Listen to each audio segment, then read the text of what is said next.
Welcome to the lectures on modern digital communication techniques. So, we have discussed about intersymbol interference and we wanted to transmit at the maximum rate of signaling without having ISI or 0 ISI. But the constraint that we found is realizability of the filter, because of which we required excess bandwidth. So, since that causes some wastage of bandwidth, we wanted to investigate some methods by which we could restrict ourselves within the Nyquist bandwidth and yet have communications at the Nyquist rate, that is 2W symbols per second, for which we introduced the kind of signaling techniques known as partial response signal, and we are introducing the pulse shapes or the signaling scheme known as duobinary signals. So, we explained briefly how the pulse shape would be. So, the pulse shape that we have is the solid over here, which has non-zero values at 2 sampling instants. So, in this situation there will be another pulse which would begin here and it will continue in a similar fashion. So, it will cause intersymbol interference, but since it is controlled, we should be able to handle this intersymbol interference. The other pulse shape is mentioned here, which also allows some kind of ISI in a similar manner. The XNT, that is when described at sampling instants, is mentioned as if it is 1 at n equals to 0 and 1 and it is 0 otherwise, that means in other situations. So, if you take the Fourier transform for this, the spectrum would appear as described over here for frequency less than W and 0 otherwise, and this can also be viewed, if you expand this, you could view it in terms of e to the power of j 2 pi by W f. That means, if I take e to the power of j 2 pi W f out, you are going to left with a e to the power of j 2 pi W 2 pi f by 2 W plus e to the power of minus j 2 pi f by 2 W, which works out to be 2 cos of pi f by 2 W, which we have over here, and 2 and 2 cancels out. This is the common factor. So, which has an expression which looks like this. There is a phase term and there is a cosine kind of roll off instead of rectangular roll off. So, if we look at the spectrum, we will find the spectrum takes a form from these expressions above as given here. So, for the duobinary of the solid black impulse that we shown on the left, you have the spectrum which is cosine as you are seeing over here, and there is a phase which is e to the power of j 2 pi f by 2 W, and for the other one you have the spectrum which looks like this. So, if we focus on this spectrum, it is much more realizable, it falls off smoothly and beyond that it is 0. So, this is much more realizable than the Nyquist filter, and we would restrict ourselves within the W spectrum that we need, and yet we are able to signal at Nyquist rate.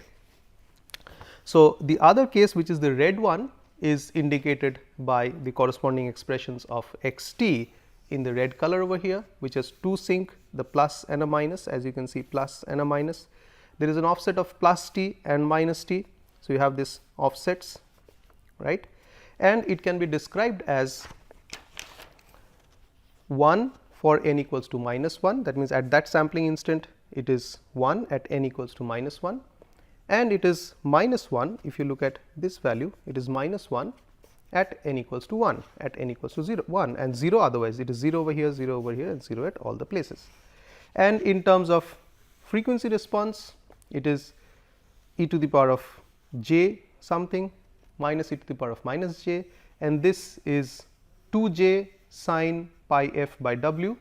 So, 2 and 2 cancels out, you have j by W sine pi f by W for f restricted within this and 0 elsewhere. So, these corresponds to the next set of pulse shapes that we are looking at, called the duobinary signals.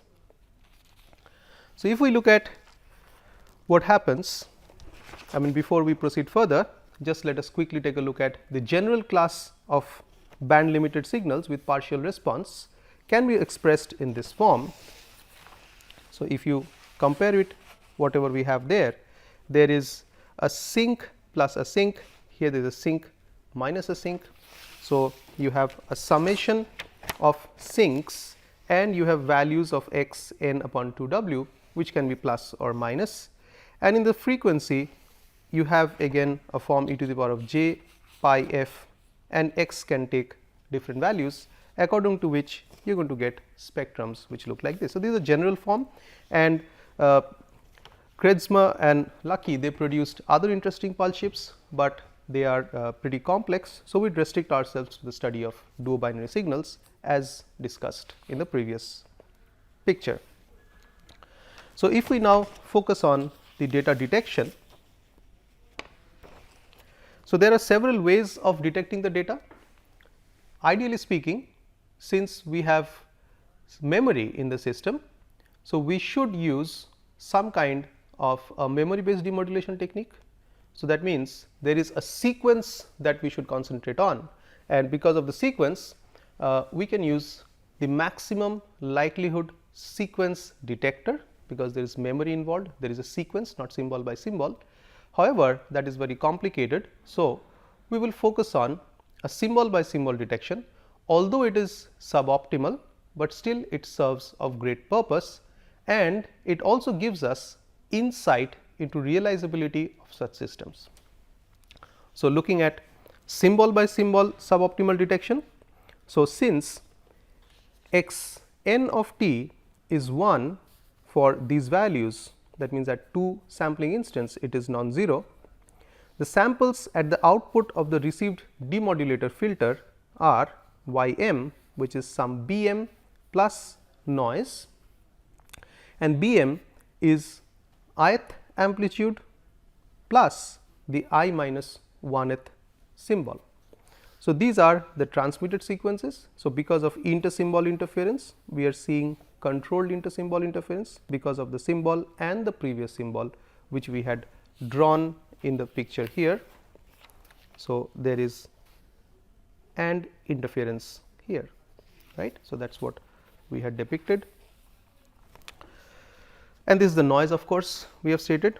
So, when we start building the receiver, we will take a look at the noise free received samples, so as to construct the receiver algorithm, and whatever noise is present would cause impairments in the performance. So, going ahead, so ignoring noise and considering I m to be plus minus 1. So, we are limiting ourselves to the situation where it takes binary values, and we also say that let it take these values with equal probability. If the probability changes, our calculations would be different, and generally equal probability is valid. Our b m over here can take minus 2 or plus 2 when both of them are minus 1 or both of them are plus 1 simultaneously.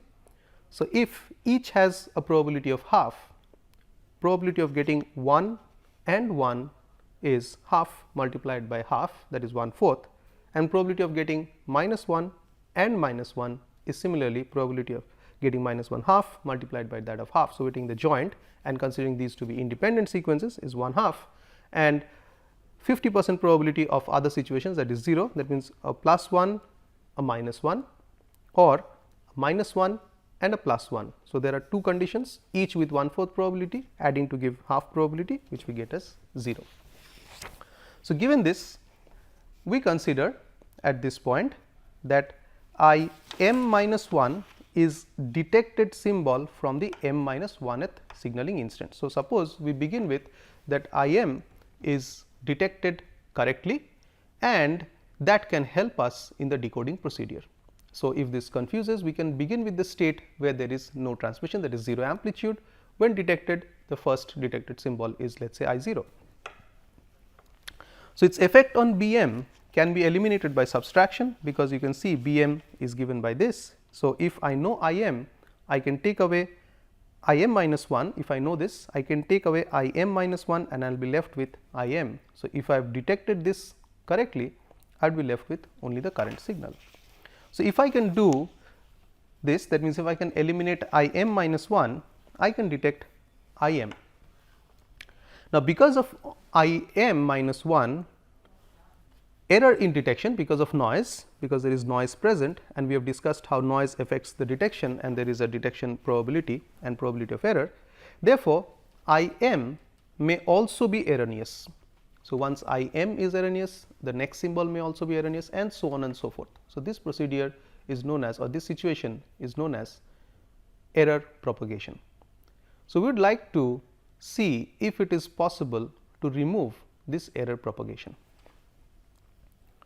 So, error propagation can be avoided by precoding techniques. So, if we are using certain precoding techniques, we can remove the error, right.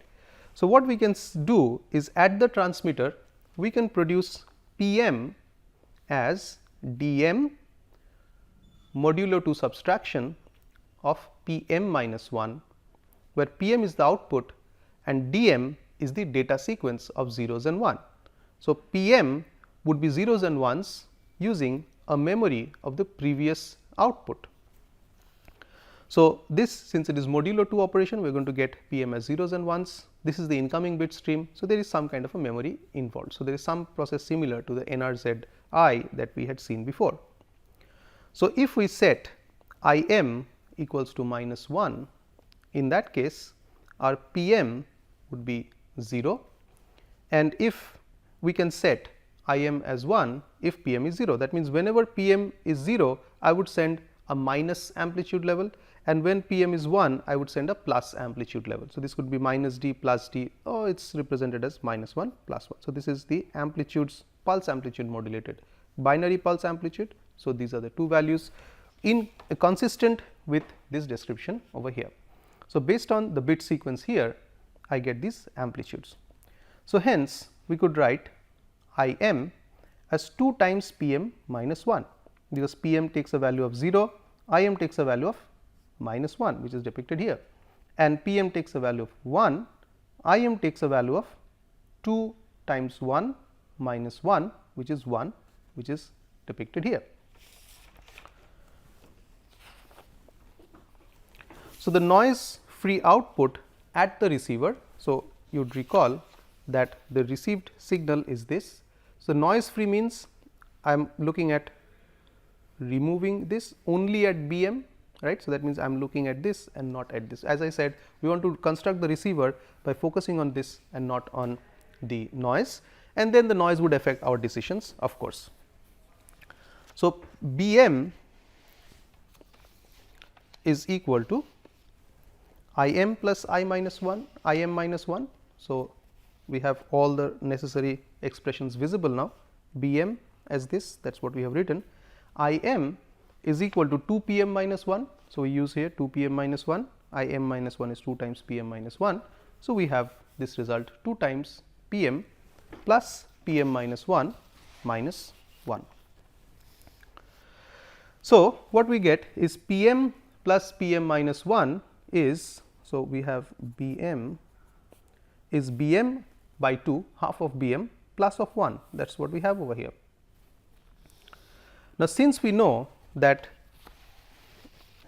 by this expression we have d m is equal to, sorry, P m is equal to d m modulo 2 subtraction P m minus 1. Therefore, d m, from this we can say d m is equal to P m modulo 2 addition of P m minus 1. So, proceeding with this, we can write P m plus P m minus 1 that we have over here is B m by 2 plus 1, we use this over here. So, we have d m, another variable which is basically given here, right, the same variable is continued here, is half B m plus 1 with modulo 2 operation, modulo 2 because it is restricted to a value of 0 and 1. So, that would mean that if B m takes a value of plus minus 2, we have seen that B m takes a value of plus minus 2, right, we would choose d m to be 0, and if B m takes a value of 0, we would choose d m to be 1. So, that means we have recovered our data sequence at the receiver by simply comparing B m to a threshold which if it is near 0 we would set it to be 1, if it is closer to plus minus 2 we would set it to be 0. So, in that fashion we can recover the data sequence that has been transmitted by virtue of cancelling the interference right at the transmitter. So, the receive filter will be having y m is equal to b m plus noise. So, we would set that if, because it is 0 and we can say there is a 0, there is a 2, there is a minus 2. So, a decision point would be somewhere in between, which is 1 and minus 1. So, if b m, so if I receive y m which is b m plus noise, that means b m is plus minus 2 or 0 plus noise. So, if it falls within this range, I would declare that data received is 1, that means if this is 0 it is 1. So, going by this, if the received signal with noise is lying within this range plus minus 1, I would decode it as 1, whereas if it lies in this range I would decode it as 0, going by this. Look at this, this connected with this range and which is depicted that y m is greater than 1. So, this is midway between and we get d m. So, this is how we would build our receiver. So, we can extend this technique to Emery PAM. In case of Emery PAM, we have the noise free sequence b m as which is as did before, but these are 2 m minus 1 possible values, because now this not only take plus minus 1, but it takes larger values up to 2 m minus 1. So, at the receiver we would still have I m equals to 2 p m minus m minus 1, and this is the pre-coded sequence going by the previous notations, and p m would be modulo m operation. So, this is the pre-coded operation as you do at the transmitter, right. So, the noise free output at the receiver in a similar fashion can be taken as I m plus I m minus 1, which is the same expression as we did before, but here there is an m minus 1, previously we had 1. So, there m was 2. So, 2 minus 1 is 1. So, minus 1 is what we had for binary level, and hence p m plus p m minus 1, which is again a similar expression as we had seen before, and there m was 2 and here m is general, and d m can be p m plus p m minus 1, that is the data sequence is what we have over here, which is half of b m plus m minus 1 in modulo manner. That means, we take b m and we would decide on the value as we did for the binary situation, right. So, that way we can easily extend this to Emery PAM and get our received signal. So, in case of the modified, that is the red figure that we had shown, that means if we had modified, this is known as the modified duo binary, right. If we use the modified duo binary, so we have minus 1 at n equals to 1 and 1 at n equals to minus 1. So, at the negative side you had a plus 1, at the positive side you had a minus 1, and your demodulation would be a minus over here instead of plus because of this minus sign, So, we had a plus earlier. So, I m would be the m level sequence. So, in general it looks like p m minus m minus 1, and p m is this one, which was earlier a modulo 2 subtraction, here it is modulo 2 addition, and the detection rule for recovering the data sequence would be in absence of noise is of course this. With noise there will be thresholds like we considered here. So, similar to the thresholds that we had considered, we must consider thresholds in this case and would decode the received signal. So, as we stated in the beginning that all these methods are suboptimal because we are looking at symbol by symbol, and the other way of recovering the signal would be to consider maximum likelihood sequence detection or maximum likelihood sequence estimation, which we had described in an earlier lecture. So, by constructing the chain of received sequences, if we should be able to compare the probability of one sequence with another and another given a particular transmit sequence. That means, we will change the transmit sequences and compare the posterior probabilities whichever transmit sequences maximizes this probability, we are going to select that in case of maximum likelihood sequence detector. So, with this we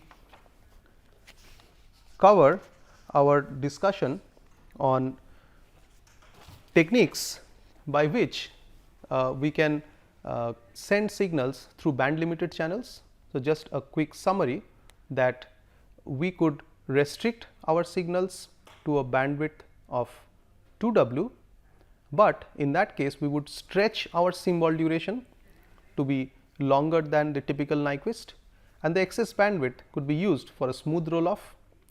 But since we have stretched the bandwidth, it causes intersymbol interference, and this intersymbol interference is introduced consciously. So, it is controlled intersymbol interference which could be addressed at the receiver, and then we saw that one could pre-code at the transmitter and could decode symbol by symbol at the receiver. Just a reminder, we developed the receiver algorithms by considering no noise, and noise would definitely affect the performance. And finally, as a last word, for the best performance one should use the maximum likelihood sequence detector because there is memory in the transmitted signal. With this, we are now geared to move into the channels which are non-ideal. So, let us proceed to the discussion of channels which are non-ideal. So, in case of non-ideal channels, so channel can be characterized as a band limited linear filter, which we have already said, with an impulse response H c of t and frequency response H f, which is having a gain and a phase term, and these are related by Fourier transform relationships. If it is the ideal channel, we would say that the gain is constant and there is a linear phase associated with that, and if it is non-ideal, we would have intersymbol interference, which we described through the impulse response diagram earlier. So, this intersymbol interference is a major obstacle to achieving higher bit rate, as we have said, because of complexity in calculations. So, to reduce or improve the situation, we can use equalization or signal processing at the receiver. So, by signal processing we mean that we are going to use some form of filtering, because at some point we stated that the complete transfer function of the system, which is the transmit filter, the channel transfer function followed by receive filter as well as equalizer together should give us a 0 ISI situation.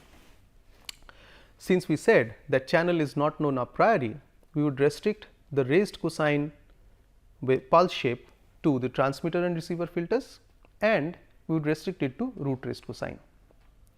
Then we said that whatever is remaining with the channel could be compensated by the equalizer filter, so that the channel and the equalizer filter could produce an ideal response. So, when we take together the whole set, we would produce a 0 ISI received signal sequence. So, if we look into the study of equalization techniques, there are several equalization techniques which are known. One is the maximum likelihood sequence estimator. We have seen the general structure of it, that is extended to apply in equalization. In the filtering techniques, we can classify it as linear, which could be zero forcing or MMSE. We will see them. It could be non-linear, that means decision feedback equalizer or turbo equalizers, which we will not see. It could be categorized as preset, that means fixed, or adaptive. We will partially see some form of adaptive equalization, and it could be symbol spaced or fractionally spaced. Further, you could also use precoding techniques. One famous precoding technique is the Tomlinson-Harashima precoding. We have already seen one precoding technique in the earlier discussion. So, here we have the overall system transfer function, which includes the transmitter filter, channel, receiver, equalizer. So, these two we have already assigned, let us say root raised cosine. Of course, we should remember that the receiver knows the kind of signaling that transmitter is going to use. This is part of a protocol. So, only a transmitter and receiver pair which has been designed together following a particular technology or standard are able to decode each other. So, suppose I use a full response signaling at the transmitter and I use the filter for partial response signaling, things are going to go hayway. So, we must use the corresponding pair of transmitter receiver filters at the both transmitter and receiver respectively. So, now we focus on the channel and equalizer. This we have already seen our root raised cosine which produces a raised cosine. Now, whatever should be the channel, the equalizer should be able to cancel the effect of the channel, and that is why the name equalizes the channel effects. So, in practical systems, as we said, channel is not known a priori and these have been converted to root raised cosine, so that overall it is raised cosine, and as we just mentioned that HEQ has to compensate for the channel. So, now a quick description of things is that, as we said that, let us take a look at the channel impulse response which we had seen before.